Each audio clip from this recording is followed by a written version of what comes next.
Figurized Standard Amplified Gallantmon. Hey, how's it going? Welcome back to the channel. In today's video, we have the Figurized Standard Amplified Gallantmon from Bandai. Released on June of 2021, this is the 8th model kit in the Amplified Digimon line. I was so excited when Bandai announced this kit, and after having built it, I am not disappointed in the least. And before we dive into the kit, get a load of that box art. That thing is beautiful looking. Art like this is the main reason I started collecting the Digimon card game. And on the side of the box, you can see some nice illustrations of a fully painted Gallantmon. Keep in mind, the model kit won't look exactly like this, just because, this is professionally painted. However, it will still look as good. And here we have a neutral pose of Gallantmon, looking very stoic, very knightly. But let us see what it actually looks like when it's assembled. Introducing Gallantmon, or Dukemon if you're from Japan. Starting with the aesthetics, this kit looks so damn cool! Also, if you didn't know, this Gallantmon Amplified is heavily redesigned. The traditional Gallantmon design is much more smooth, I guess. The armor is definitely more basic looking in the art compared to the model kit, which is definitely more textured in comparison. The lance on the model kit also doesn't look the same because it's also not one singular piece. It actually can transform slightly, if you call it a transformation. I actually prefer the normal lance design just because it doesn't look as flimsy and it's also big. However, unlike the lance, the shield follows a very similar design to the artwork. And also, unlike the lance, this is massive. Big enough to hide most of Gallantmon right behind it. But one of the biggest design changes that I've noticed, and also my favorite, would have to be the cape. It is made up of thin plastic, which you actually peel off when you first assemble the cape. Important note, I have actually dropped the Gallantmon from like 4 feet off the ground, nothing broke and the cape never even bent. Despite the plastic being very thin, I was so surprised, and I was ready to cry. Anyways, back to the cape. It is made up of multiple sections, which has its own articulation, but I'll be taking a look at that later. The cape has such a cool design on it, and it's all one piece. You don't need to use any stickers, it's just like that. This is my first time I've ever seen Bandai implement this type of design. I've seen them utilize cloth and plastics for their cape designs, and those never look good. This is definitely a step up. The backside has a really cool design to it etched in, and in contrast, the inner part of it has a really nice glossy red, and also some nice gold at the bottom. It might just be me, but the cape alone just blows my mind. I can only fathom to think what kind of new model kits Bandai can implement these cape designs for. Seriously, no joke, I just stared at this cape for like 10 minutes. Well, that was weird. Anyways, back to the kit.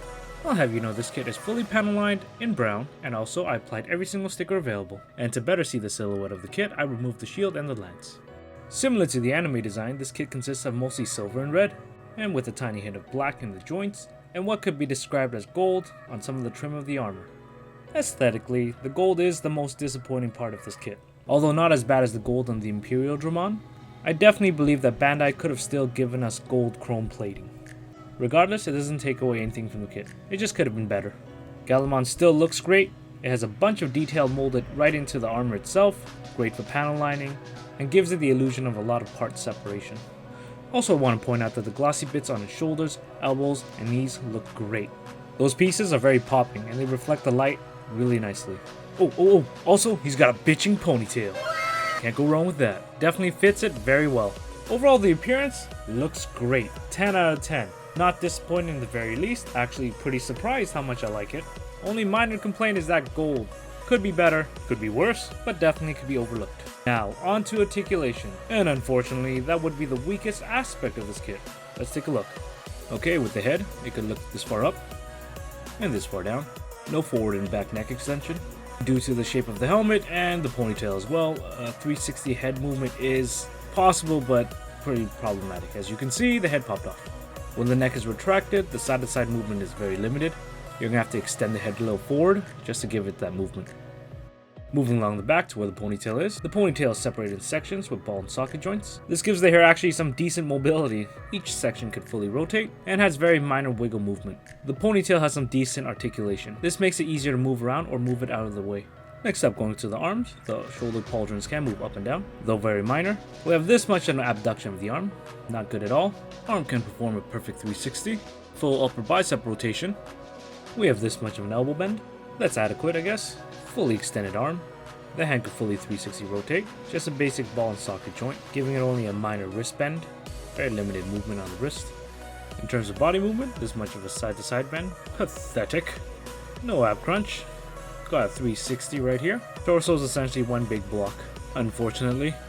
At least he looks cool. Pretty.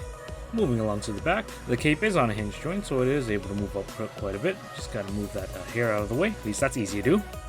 This much of a movement. Really good, actually. Like, you know, the wind's blowing his cape. Not bad.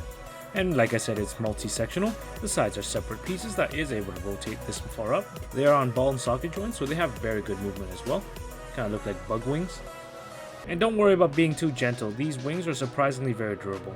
The whole cape section is attached to a peg, so it is able to 360 rotate. So yeah, you could like simulate the wind blowing his cape, I guess. Moving down to the lower portions, we got this much of a leg spread, not even a split, because that armor gets in the way.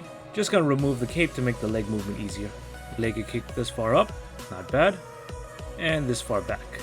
You'll never put him in this stupid pose because of the cape, but I guess impressive. The upper leg could rotate this much, very limited just because of that upper armor on the hip. We got this much of a knee bend, that's okay. The leg straightens up this much. Ankle armor has a small pivot up and down, very little movement. In terms of movement for the ankle, very minor, barely a pivot at all. The foot could point this far down and bend this far up. In terms of articulation, Gallantmon is mediocre. The only saving grace is it has some tight joints. This means it can actually balance itself pretty well. But we're not going to put it in those type of poses anyways. However, this will transfer onto it holding the shield. And speaking of shields, let's look at the extras. Firstly, let's look at the Holy Lance Graham. I don't know why it's named that, but it says it on the wiki. Weird name, but whatever. As stated earlier, this design is much different than the original. Instead of appearing as one solid piece, this lance has a somewhat transformable gimmick. As you open up the shaft of the lance, being on a hinge, you then carefully pull back the shaft. There are notches on the tip of the lance, where the shaft can grip on. And once it's done, it's supposed to look like this, thus changing the whole look of the weapon. I still prefer the original design, but this is still pretty cool. And to attach it, simply pull off the hand, and then the vambrace.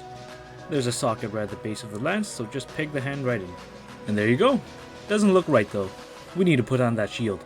And as stated on the Digimon wiki, it's called the Aegis. This one makes sense. And like previously stated, the Aegis looks amazing. The red crystal parts look really good, and there's some cool glyphs right on the side of the shield itself, which I did panel line. The design doesn't change much from the original, but it still looks great. And flipping it to the back, there is some detail here, but the most important thing is there's a gimmick to the shield. There's a notch here that could slide, revealing the effect parts. I don't remember seeing this in the show, but nevertheless, it looks really cool. Really nice gimmick to have on the shield. However, if you don't want to display it like this, you can just slide them right back in. And to equip the shield, do the same for the lance, take off the hand, take off the vambrace, then attach the wrist right onto the shield. On the back of the shield, the adapter that connects to the hand is on a hinge joint, and can also perform a full rotation, giving the shield some extra movement. Yeah, the shield's a little heavy. So this kit also comes with a clear stand, specifically for the shield itself. Taking a look at the back of the shield again, you can see there are these holes around the shield. The stand could then be attached to any of those holes, giving some support when holding the shield. Or you could just be like me and not use the stand because I think it looks pretty stupid. Despite the shield being very heavy, he could hold onto it very well. You could put him into cool poses just by counterbalancing him, or use the cape as a kickstand. Granted, this is only for ground poses. You're gonna need that stand if you want to do some aerial poses. And damn, it looks pretty good in that too. And now, since we're finally here, time to do a shake test. Hopefully nothing breaks. Remember, I do this so you don't have to.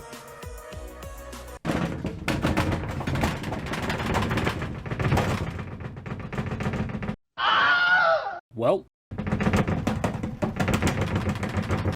Okay, there you have it.